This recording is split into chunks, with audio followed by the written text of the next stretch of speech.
Hello and welcome to this edition of On Scene with Tampa Fire Rescue. I'm Chief Tom Forward. In today's show, we're going to learn about new safety gear being issued to every Tampa firefighter to help them do their jobs better. Then we'll visit a specialized training session that will help rescuers in a particularly unique and dangerous situation. Let's begin by joining Captain Bill Wade. Here at the Tampa Fire Academy today, this department's taking a large step forward in firefighter safety. Every firefighter is being provided with a new air pack. Now, these air packs are an essential piece of equipment for firefighting. Let's learn a little bit more about them and the features that they provide. In December, Tampa Fire Chief Tom Forward formally announced his department had received a federal grant for the air packs. He spoke of the advantages the new self-contained breathing apparatuses, commonly called SCBAs, would provide to the firefighters. We are here today to announce that Tampa Fire Rescue has been awarded a Federal Assistance to Firefighters grant. This grant is about $1.2 million, and with the grant, Tampa Fire Rescue will be purchasing SCA, a self-contained breathing apparatus, for all of our members here at Tampa Fire Rescue. Air pack is the lifeline of the firefighter. We have been able, with this grant, to purchase one of the most state-of-the-art air packs that is out there on the in the market today. With this system, the Firehawk system provides us a heads-up display.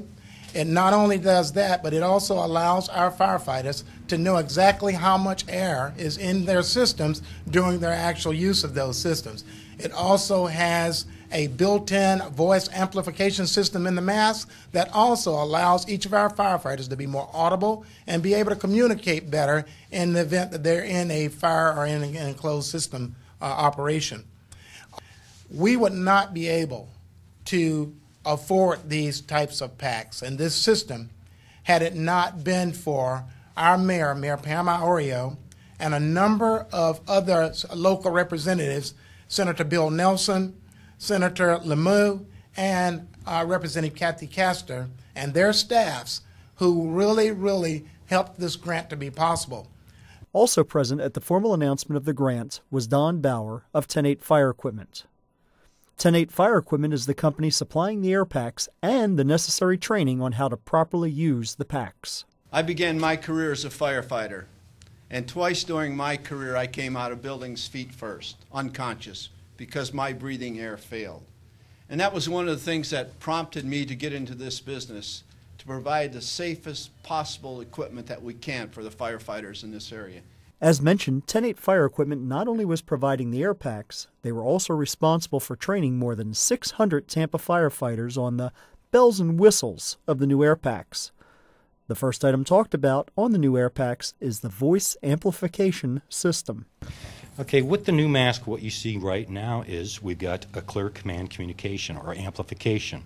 The communications is by far much stronger, much better, because now we have a voice amp.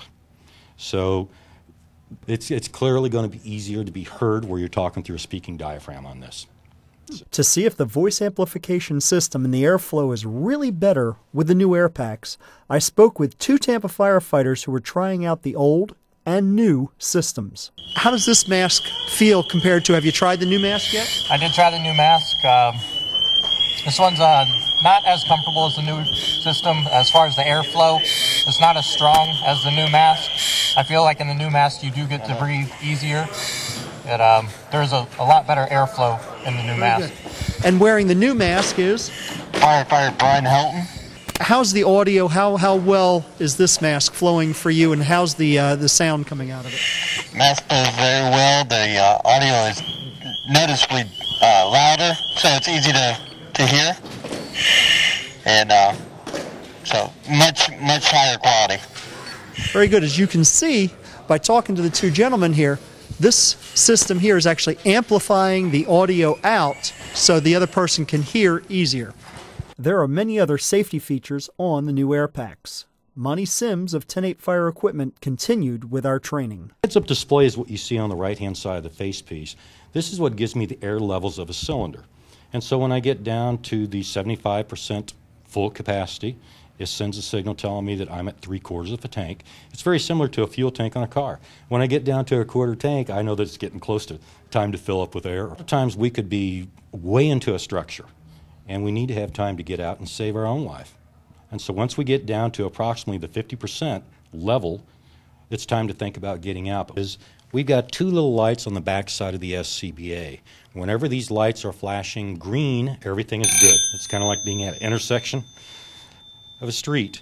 When they are flashing red, that tells us that we're either into a pre-pass alarm, a full pass alarm, or we're down to a quarter of an error. And it's time to get out. For example, if you look at it right now, we're going to see two green flashing lights. Green's good. We see green, it's continue with our operations. If things turn red, and I will make this unit turn red, would include a low air alarm. You will see flashing red. In addition to that, you'll hear all the bells and the whistles going off, telling us that there's a man down, we got air out, and it's also going to activate the telemetry system, telling the outside command post. One of the safety features mentioned is telemetry, a radio signal that is transmitted from the air pack to the chief who's in charge of the emergency. This chief is usually outside of the danger area at a command post.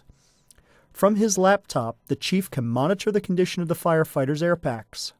The air pack can automatically send out a distress signal if the firefighter becomes incapacitated. Also, if necessary, the chief can send the firefighter a signal to evacuate the building.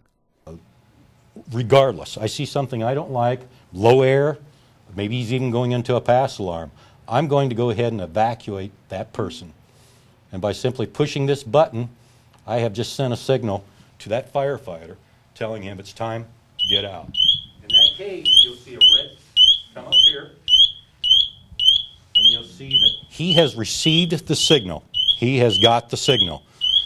Now he's going to confirm the signal back to me by hitting that yellow button twice. And that has been confirmed. We know that the firefighter has received the signal to get out and get out now. He's recognized the signal and he's on his way out. But the single most important thing to me is I can monitor that firefighter and his accountability. Everything he sees on that SCBA, I see.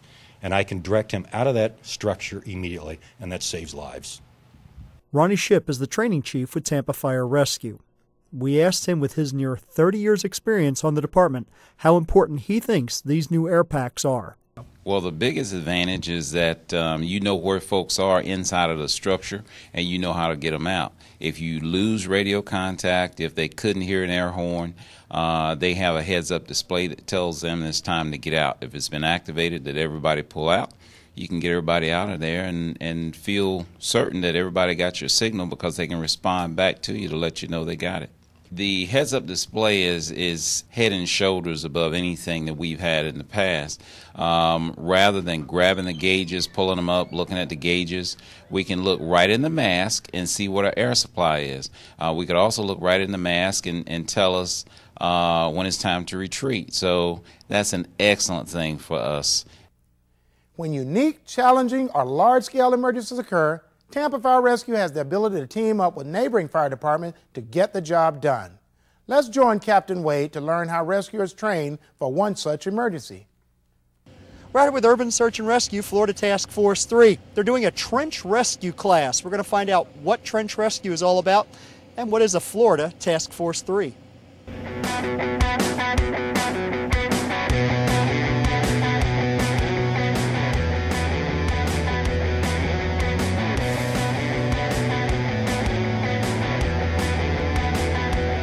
Tampa Fire District Chief Ron Pinner is one of the instructors on site today.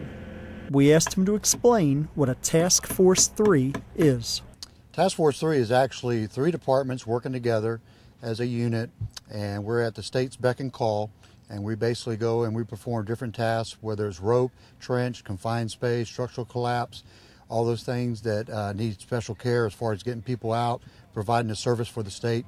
That's basically what Task Force 3 is. And it's actually Hillsborough County, St. Pete, and Tampa included, fire rescue, and it's all 3 departments working together. Everyone here actually works for a fire department, and this is actually an extra duty that we do. It's an extra service that we provide, and they come out here to get recerted every year according to OSHA, and also our State Fire College wants them to have it done too, and make sure that we stay on top of our game and that our training is excellent.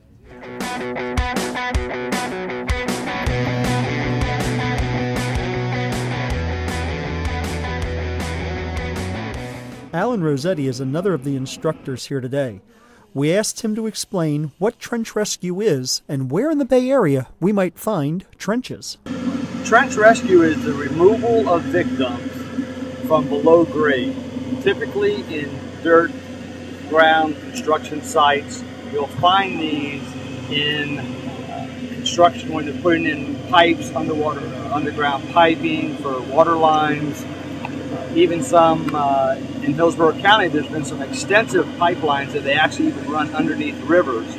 And so trench rescue is designed for anything that's below grade in a hole, as simple as somebody replacing their sewer line in their backyard could be trapped by dirt.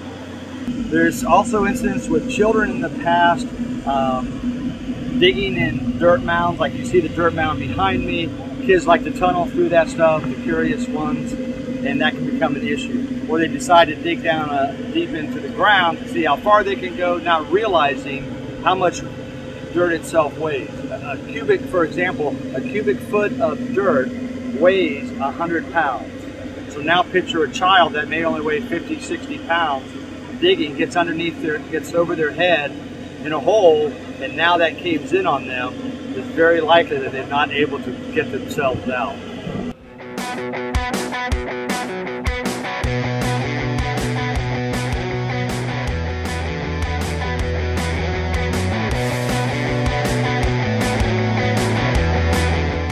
We asked Instructor Pinner, what are the dangers to the rescuers in a trench operation? As far as trench goes, that's probably one of the most dangerous things that we do, because not only does dirt weigh about 100 pounds per every cubic foot, but also it travels about 40 miles an hour, and that if you're in the trench and it can collapse very quickly and you have to maintain everything, and there's so many variables and everything, and it's very dynamic, it's constantly changing because of the weather, and let's say if it rains or it dries out, we could lose the lip, which is probably the most unstable part of a trench. So you have to really be on your game at all times and make sure you stay sharp. We wear many hats, and we want to make sure that we do train in the right areas so that when we get called out or deployed, that we actually can provide that service that we get paid to do, and that we do it to the very best of our abilities, and we're professionals, and we try to go out and save lives. We hope you enjoyed this show. Thanks for watching. We'll see you next time on Scene with Tampa Fire Rescue.